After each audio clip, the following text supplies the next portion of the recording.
Hello everybody, ഞാൻ ഇന്നൊന്ന് പുറത്തേക്ക് പോവാണ്. So let's get ready. അപ്പോൾ ഞാൻ എൻ്റെ ഹെയർ കോംബ് ചെയ്യാൻ പോവാണ്. That's my comb and my scrunchie. So ഞാൻ വിചാരിച്ചു വളരെ നീറ്റായിട്ടുള്ളൊരു നോർമൽ ഒരു പോണിറ്റെയിൽ കെട്ടാമെന്ന്. അപ്പോൾ നോർമലി ഞാൻ അധികവും ഞാൻ സെൻറ്റർ പാർട്ടീഷൻ തന്നെയാണ് എടുക്കാറ്. സോ ആസ് യൂഷ്വൽ അത് തന്നെയാണ് എടുത്തിരിക്കുന്നത്. ബിക്കോസ് ദാറ്റ്സ് മൈ എൻ്റെ ഒരു കംഫർട്ട് അത്ര തന്നെ. അപ്പോൾ ഞാൻ അത് കെട്ടാന്ന് വെച്ചു. നോർമലി എവറി ഡേയിൽ ഞാൻ ഓഫീസിൽ പോകുമ്പോൾ ഒന്നില്ലെങ്കിൽ ഇങ്ങനെ, അല്ലെങ്കിൽ മുടി പിന്നിടും, അല്ലെങ്കിൽ ഹെയർ ട്വിസ്റ്റ് ചെയ്തിട്ട് ബണ്ണായിട്ട് കെട്ടിയിരിക്കുന്നു. അപ്പോൾ ഹെയർ വളരെ ഒതുങ്ങിയിരിക്കും. ഇങ്ങനെ കെട്ടിക്കഴിഞ്ഞാൽ ഡെഫിനറ്റ്ലി ചട പിടിക്കും. That's another thing. ബട്ട് ഇടയ്ക്കൊക്കെ ആരാണ് ഒരു ചേഞ്ച് ആഗ്രഹിക്കാത്തത്? അപ്പോൾ ഞാനിത് മാക്സിമം നീറ്റാക്കാൻ ശ്രമിക്കുന്നുണ്ട്. പിന്നെ എൻ്റെ കേളി ഹെയർ ആയതുകൊണ്ട് തന്നെ ആ ഒരു കേളി ഹെയർ ഫോർമാറ്റ് നമ്മൾ യൂസ് ചെയ്യുന്നത്. ഞാൻ ഐബ്രോസ് ഇങ്ങനെയാണ്. ഐബ്രോസിൻ്റെ കാര്യം പറയുമ്പോൾ എനിക്ക് ഐബ്രോസ് ത്രെഡ് ചെയ്യിപ്പിക്കാൻ ഭയങ്കര മടിയുള്ള ആളാണ്. കാരണം എൻ്റെ ഷേപ്പ് കേടാവും. Because I have unibrow. അപ്പോൾ ബട്ട് ഞാൻ എൻ്റെ ആവശ്യം കൊണ്ട് ഞാനൊരു ടൈം ഞാൻ പോയി ചെയ്യിപ്പിച്ചു. And that person just ruin my eyebrows. എൻ്റെ ആ ഭാഗത്തെ മുടി കളഞ്ഞു. ആൻഡ് പിന്നെ ഒരിക്കലും അത് ഗ്രോ ആയിട്ടില്ല. I hope you understand. അങ്ങനെ ഇരിക്കുമ്പോഴാണ് എൻ്റെ ശ്രദ്ധ കൈകളിലേക്ക് പോയത്. ഞാൻ പ്രോപ്പറായിട്ട് nail paint ഇട്ടതായിരുന്നു.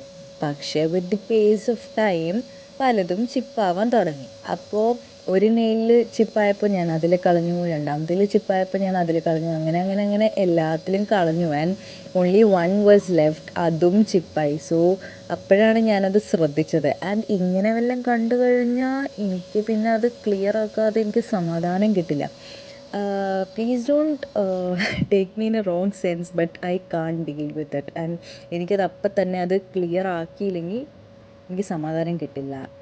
Coming back to my eyebrows, അന്ന് ത്രെഡ് ചെയ്ത് കളഞ്ഞ ഭാഗത്തേക്ക് പിന്നെ ഹെയർ ഗ്രോത്ത് ഉണ്ടായിട്ടേ ഇല്ല. ആൻഡ് എൻ്റെ ഐബ്രോസ് റൂയിനായെന്ന് ഞാൻ റിയലൈസ് ചെയ്യുന്നു.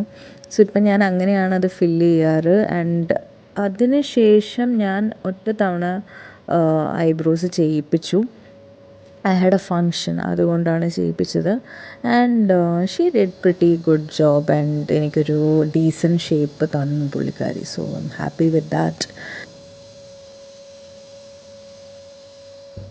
ഐബ്രോസിൻ്റെ കലാപരിപാടികൾ ഇവിടെ കഴിഞ്ഞിരിക്കുകയാണ്. ഇനി നമ്മൾക്കിടാം ക്രീം, ദാറ്റ് ഈസ് പോൺസ്. എൻ്റെ സ്കിൻ ടൈപ്പ് ആക്ച്വലി കോമ്പിനേഷനാണ്. സമ്മർ ടൈമിൽ എൻ്റെ ഫേസിൻ്റെ ടീ സോണിൽ വളരെയധികം ഓയിലിനെസ് ഉണ്ടായിരിക്കും. And rest of the face dry ആയിരിക്കും. But in the winter time നേരെ ഉൾട്ടയാണ്. ടീ സോൺ ഡ്രൈ ആയിട്ടും ബാക്കി സ്പേസ് നോർമലായിട്ടുമാണ്. അപ്പോൾ അതിനെ ബാലൻസ് ഔട്ട് ചെയ്യാൻ വേണ്ടിയിട്ട് ആ ഡ്രൈ ആയിട്ട് ഫീൽ ചെയ്യുന്ന ഏരിയാസിൽ മാത്രം ഞാൻ വളരെ ലൈറ്റായിട്ട് മോയ്സ്ചറൈസർ അപ്ലൈ ചെയ്യും. അപ്പോൾ എനിക്ക് ഡ്രൈനെസ് ഫീൽ ആവില്ല. അല്ലെങ്കിൽ വളരെയധികം ഡ്രൈ ആവും, ലൈക്ക് മുരിഞ്ഞിരിക്കും, കാണാൻ പറ്റും ആ ഡ്രൈനെസ്.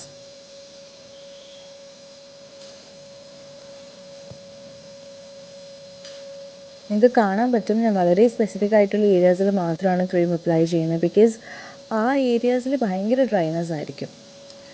ബട്ട് നേരെ മറിച്ച് സമ്മർ ടൈമിൽ ഭയങ്കര ഓയിലി ആയിരിക്കും.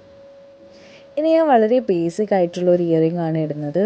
ഇത് ആക്ച്വലി മേടിച്ചിട്ട് ഒരുപാട് നാളായി. ഞാൻ ഒരുപാട് ഇടാറുമുണ്ട് ഇത്. സോ ഞാൻ ആക്ച്വലി എൻ്റെ ബെയർ സ്കിന്നിനെ ഒന്ന് നോക്കുമായിരുന്നു. ദാറ്റ് എവിടേക്കാണ് കുണ്ടുമുഴിയുള്ളത്, എവിടേക്കാണ് മാർക്സ് ഉള്ളത്. And nothing more to say guys. ഇനിയാണ് മൈ മോസ്റ്റ് ഫേവറേറ്റ് സാധനം ഞാൻ ഇടാൻ പോകുന്നത്. That is lipstick. എനിക്ക് ലിപ്സ്റ്റിക്സ് ഭയങ്കര ഇഷ്ടമാണ്. എനിക്ക് എൻ്റെ ഒരു റെഡി മെയിൻ ഐറ്റമാണ് ലിപ്സ്റ്റിക്. ഇത് ആക്ച്വലി ഒരു മെറൂൺ ഷെയ്ഡാണ്. പക്ഷേ ക്യാമറയിൽ എന്തുകൊണ്ടാണ് ഇതൊരു ലൈറ്റ് റെഡ് ഷെയ്ഡായിട്ട് വരുന്നതെന്ന് എനിക്കറിയില്ല. അപ്പോൾ ഈ ഒരു മെറൂൺ ഷെയ്ഡ്, അല്ലെങ്കിൽ പിന്നെ ഒരു ന്യൂഡ് ബ്രൗൺ ഷെയ്ഡ് ഉണ്ട്. കുറച്ചൊരു ഡാർക്ക് ആയിട്ടുള്ളൊരു ഷെയ്ഡാണ്. ഡാർക്ക് എന്ന് പറയുമ്പം ഒരു ഡസ്കി സ്കിന്നിനൊക്കെ സൂട്ട് ചെയ്യുന്ന പോലത്തെ ഒരു ന്യൂഡ് കളർ. പിന്നെ ഒരു ഒഴിച്ചുകൂടാൻ പറ്റാത്ത ഐറ്റമാണ് ബോഡി ലോഷൻ. ഇത് കാലിലും കയ്യിലും ഒക്കെ ഞാൻ അപ്ലൈ ചെയ്യും. ബിക്കോസ് എൻ്റെ കാലും കയ്യും ഒക്കെ ഭയങ്കര ഡ്രൈ ആയിട്ടുള്ളതാണ്. അപ്പോൾ അതുകൊണ്ട് ഞാൻ നല്ല എമൗണ്ടിൽ ഇടും. പിന്നെ തണുപ്പായി കഴിഞ്ഞാൽ സ്പെഷ്യലി എക്സ്ട്രാ ഡ്രൈ ആവുകയാണ് ചെയ്യുക. അപ്പോഴാണ് എനിക്ക് ഓർമ്മ വന്നത് ഇതെന്തിനാണ് ഈ പാൻറ്റിൻ്റെയും ടോപ്പിൻ്റെയും കൂടെ പൊട്ട്. I don't wear pottu with pant and top. Mostly traditional ഡ്രസ്സസിൻ്റെ കൂടെയാണ് ഞാനത് ഇടാറ്. അപ്പോൾ ഇതാണ് ഗൈസ് എൻ്റെ final look. Hope you guys like it. ഇതാണ് എൻ്റെ ഓവറോൾ ലുക്ക്. ഇതെൻ്റെ ഒരു പഴയ ടോപ്പും എൻ്റെ പഴയ പാൻറ്റുമാണ്. I hope you guys enjoy it. By.